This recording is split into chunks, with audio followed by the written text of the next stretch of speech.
आज की इस वीडियो में हम डिस्कस करेंगे कुछ important questions. Objective type questions होंगे बेटा, ध्यान से समझना। ये आपके एग्जाम के पॉइंट ऑफ व्यू से बहुत ज़्यादा इंपॉर्टेंट होने वाला वीडियो। देखो, सबसे पहले है स्टार्टिंग में मूल बिंदु के निर्देशांक। तो मूल बिंदु के निर्देशांक क्या होते हैं? 0,0। तो ये आपको याद ही करना पड़ेगा, ठीक है। फिर नेक्स्ट है कि एक्स अक्ष और वाई अक्ष के कटान बिंदु को क्या कहते हैं, है ना। तो वो आपको ऐसा आएगा, एक्स अक्ष और वाई अक्ष के कटान बिंदु को क्या कहते हैं? मूल बिंदु, ठीक है। नेक्स्ट, यदि एक बिंदु का वाई निर्देशांक 0 है तब वह बिंदु किस अक्ष पर स्थित होगा? एक्स अक्ष पर। आपसे परिभाषा पूछी जाएगी। क्या परिभाषा पूछी जाएगी? एक सेकेंड। आपसे परिभाषा पूछी जाएगी, यदि एक बिंदु का वाई निर्देशांक 0 है, मान लो कि एक्स आपका 2 है और वाई आपका 0 है, तो कौन से अक्ष के निर्देशांक होंगे? ये एक्स अक्ष के। तो इसका आंसर क्या आ जाएगा? एक्स अक्ष। और अगर ऐसा कुछ दिया रहे, मतलब एक्स है, एक्स 0 है और वाई आपका 3 है, तो कौन से अक्ष के निर्देशांक हो जाएंगे? ये वाई अक्ष के। कौन से अक्ष के? वाई अक्ष के। होपफुली समझ में आ गया होगा। आगे वाला क्या होता है? भुज, पीछे वाला कोटि। अब अगर भुज दिया है और ये 0 है, तो कौन से अक्ष के निर्देशांक? एक्स अक्ष के। यहाँ तक 1 to 6 आगे समझ में क्या है। अब देखो नेक्स्ट क्या है। नेक्स्ट आपका है कि मान लो, एक सेकेंड, हाँ इसके पीछे बता रही थी मैं। जैसे कि आपको दिया हुआ है प्लस प्लस, तो प्लस प्लस जो रहेगा कौन से चतुर्थांश में स्थित है? प्रथम चतुर्थांश में। माइनस प्लस कौन से चतुर्थांश में? द्वितीय। माइनस माइनस तृतीय और प्लस माइनस चतुर्थ। तो ये कैसे याद करोगे? तो देखो ऐसे याद कर लो। पहला जो रहेगा प्लस प्लस से स्टार्ट है, फिर तीसरा माइनस माइनस, दूसरा माइनस प्लस और चौथा प्लस माइनस। जैसे कि मान लो 2 और 3 है, तो ये कौन से चतुर्थांश में स्थित होंगे? तो अपन को लिख देना है प्रथम।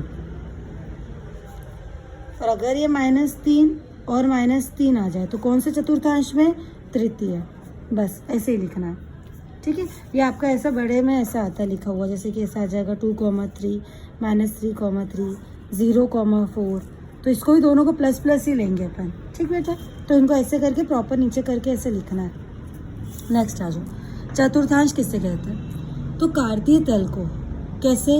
क्षैतिज और ऊर्ध्वाधर द्वारा रेखाओं द्वारा 4 भागों में विभाजित किया जाता है, उसे क्या कहते हैं? कार्तीय चतुर्थांश। तो ये कार्तीय तल को क्षैतिज, इसको बोलते हैं क्षैतिज और इसको बोलते हैं ऊर्ध्वाधर। ये 2 रेखाओं द्वारा कितने भागों में डिवाइड किया गया? 4। प्रथम, द्वितीय, तृतीय और चतुर्थ। इसको क्या कहते हैं अपन? चतुर्थांश। अब अगर ऐसा आ जाए 0,4, तो किस अक्ष पर स्थित होगा? मतलब वाई तो है, x 0 है तो वाई अक्ष पर स्थित होगा। नेक्स्ट है आपका 2 चरों वाले रेखिक समीकरण के ऑब्जेक्टिव देखोगा। 2 चरों वाला रेखिक समीकरण क्या होता है? ax + by + c बराबर में 0। ये इसको याद ही करना पड़ेगा। 2 चर वाला रेखिक समीकरण क्या होता है? ax + by + c बराबर 0।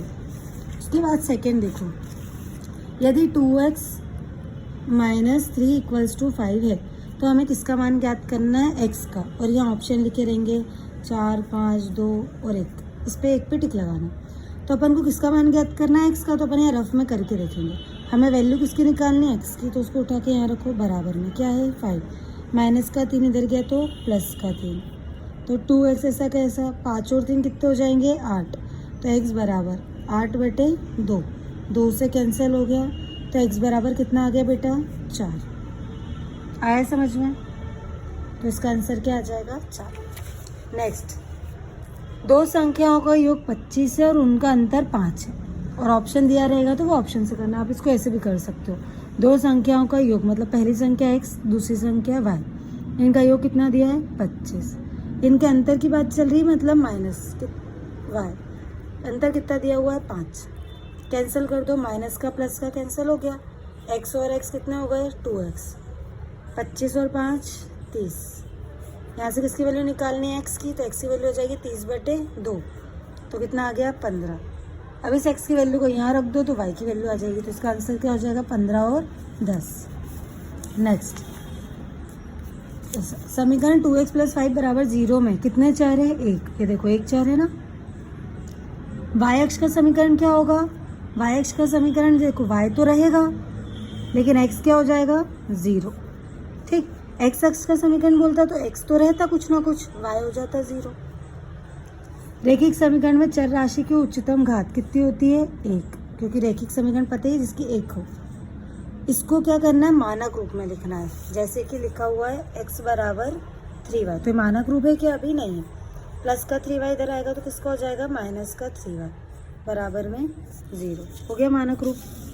नेक्स्ट, चाहो ना तो इसको ऐसे भी कर सकते हो, जैसे a बराबर तो ये हो गया, b बराबर ये हो गया, c चाहिए, c हमारे पास है नहीं, तो हम इसको कैसे लिख सकते हैं, x माइनस 3y प्लस 0 बराबर में 0।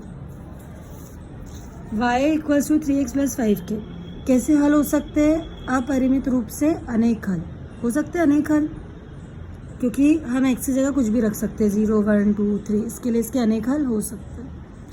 नेक्स्ट क्वेश्चन, यदि बिंदु 3,4 समीकरण, ये जो समीकरण दिया हुआ है इसके आलेख पर स्थित है, तो हमें किसका मान ज्ञात करना है, a का। कैसे करेंगे a का मान ज्ञात, तो देखो बिंदु कौन से दिए 3,4, सवाल है आपका 3y equals to ax plus 7, आगे वाला क्या होता है x भुज, पीछे वाला कोटि मतलब y, x की जगह क्या रखना है 3, y की जगह 4, कर लेंगे बेटा वापस से एक बार और देख लो। 3 ऐसा कैसा कुछ नहीं है, मतलब इंटू, यहाँ क्या रखेंगे 4, एक की तो वैल्यू ही निकालनी है, इंटू x की जगह 3 प्लस 7, 4 का 3 में गुणा करेंगे, 4 3 12, 3 का a में करेंगे 3a प्लस 7। हमें वैल्यू किसकी निकालनी है कि इसको हम कुछ नहीं कर सकते, प्लस का 7 इधर आएगा तो किसका हो जाएगा माइनस का 7 बराबर में 3a, 12 में से 7 गए 5 बराबर में 3a। ठीक है, वैल्यू किसकी निकालनी है बेटा a की, जिसकी वैल्यू निकालते उसको उठा के यहाँ रखो, 5 ऐसा कैसा ये अपॉन में आ जाएगा, 5/3, ये आपका आंसर। होपफुली समझ में आ गया होगा। 2 चर वाला रैखिक समीकरण कैसा होता है, सरल रेखा पर, ये तो हो जाए। अब इसको कर लोगे आप सॉल्व, हल करना है, ये वाला मैं आपको करके बताती हूँ। ये आया हुआ क्वेश्चन है, इंपॉर्टेंट है, देखो क्या है, 8x plus 6 equals to 2x plus 24।